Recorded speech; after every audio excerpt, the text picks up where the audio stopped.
Diante do mistério que foi ver aquela sombra, José voltou para lembrar, tentou alertá-lo. Por mais que não houvessem provas, o comportamento do caseiro diante daquela situação só aumentou a desconfiança. E foi a partir disso que seu José observara, atento a todos, o movimento do seu Sebastião. Ele já sabia que Dona Leila não iria apoiá-lo, e o seu João, para a recusa do passado, possivelmente também não iria mais ajudar.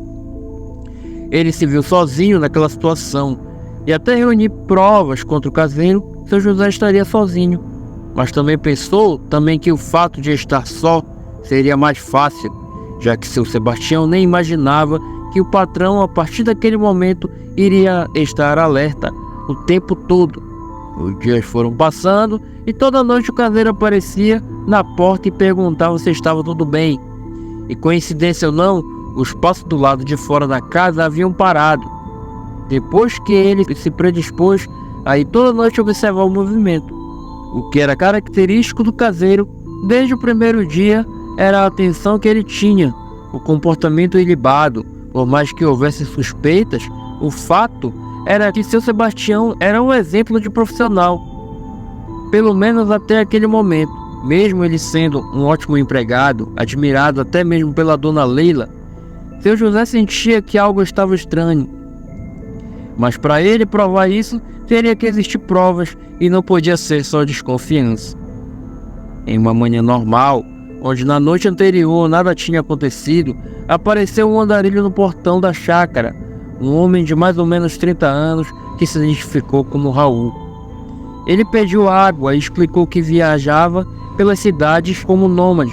O homem até que estava bem vestido, era um andarilho, porém com roupas relativamente limpas. Até então não tinha como saber se podiam acreditar nele, só no que ele disse. Ele pediu alguns dias de estadia e, como troca, ajudaria no que fosse necessário como mão de obra. Seu José ficou meio temeroso de aceitar por não conhecer o rapaz.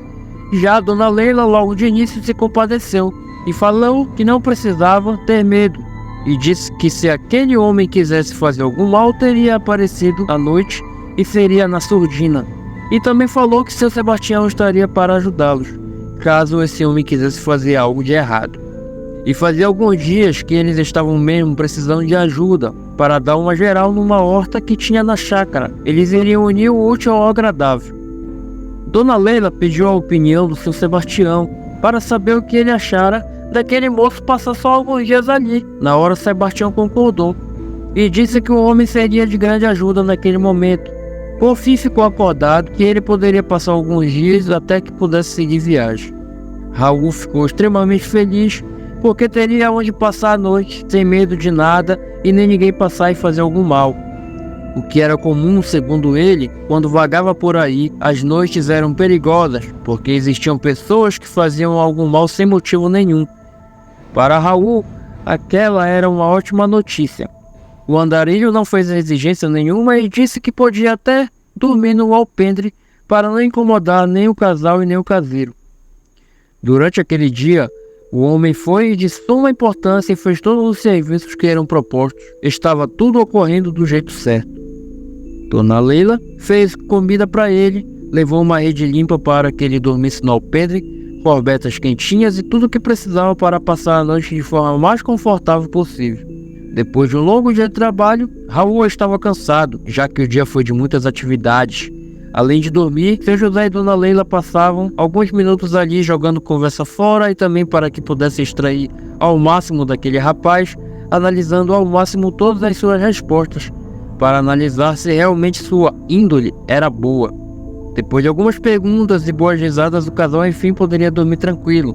Deu para perceber que ele não era má pessoa. Um pouco depois, seu José e Dona Leila entraram para dormir. Não passou nem 20 minutos. Raul percebeu alguma movimentação nos arredores da casa, mas nem ligou, já que podia ser algum bicho da chácara. Ele não sabia que ali não havia nenhum tipo de criação. Fingiu estar dormindo e ficou observando aquilo, mas não com medo, só por se tratar de algo desconhecido que estava no escuro. Olhando aquilo, foi perceptível que qualquer coisa que fosse se dirigiu para o fundo da prioridade.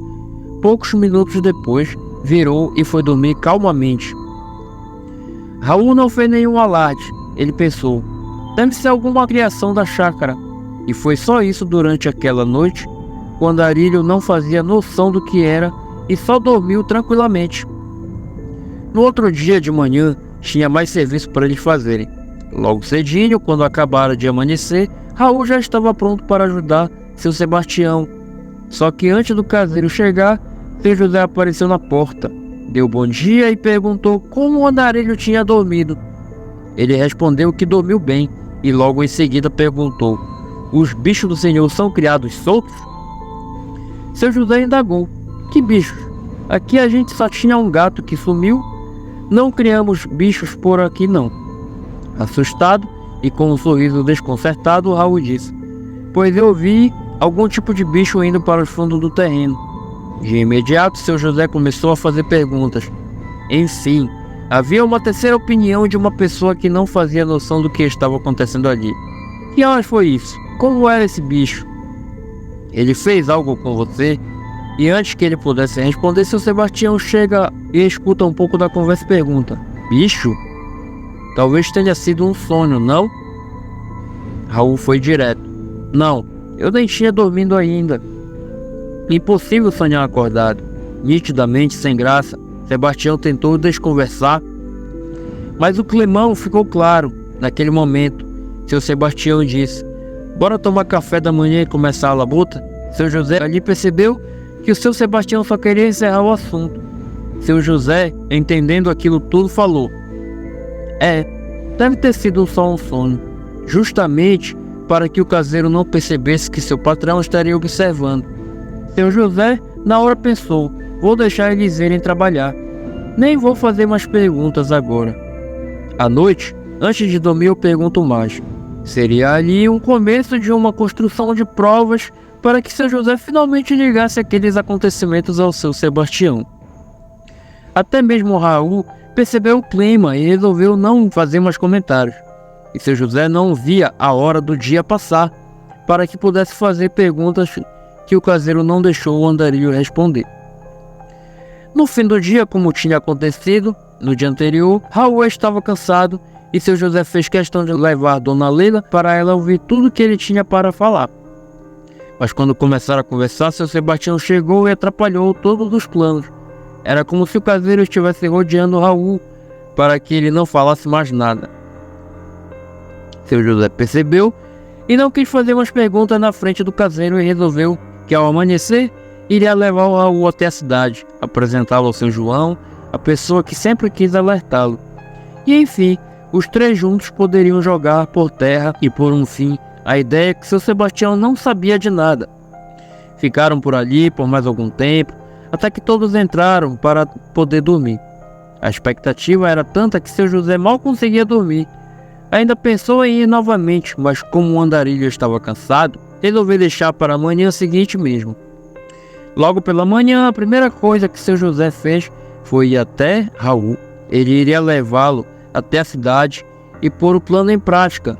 Mas para o espanto do patrão, a rede estava vazia e nem sinal do Andarilho. Seu José andou um pouco para ver se achava em nada.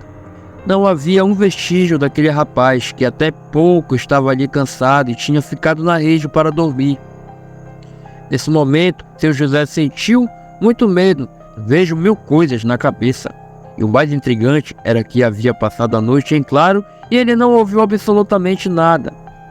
Com muito medo, entrou dentro de casa e disse para a Dona Leila: Raul não está mais aqui. Ele simplesmente sumiu. Como assim sumiu? Falou Dona Leila. Pois é, ele sumiu.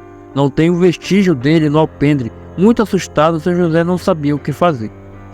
Foi quando bateu na porta, seu Sebastião, com toda aquela calma do mundo, falando que o Raul tinha acordado cedinho, tinha agradecido a hospitalidade e que ele resolveu ir embora, sem motivos aparentes, tinha resolvido seguir viagem.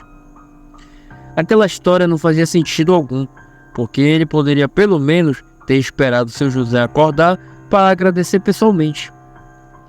O patrão obviamente não engoliu essa desculpa e naquele exato momento teve a certeza absoluta: seu Sebastião tem sim culpa no cartório e agora eu vou desmascarar ele.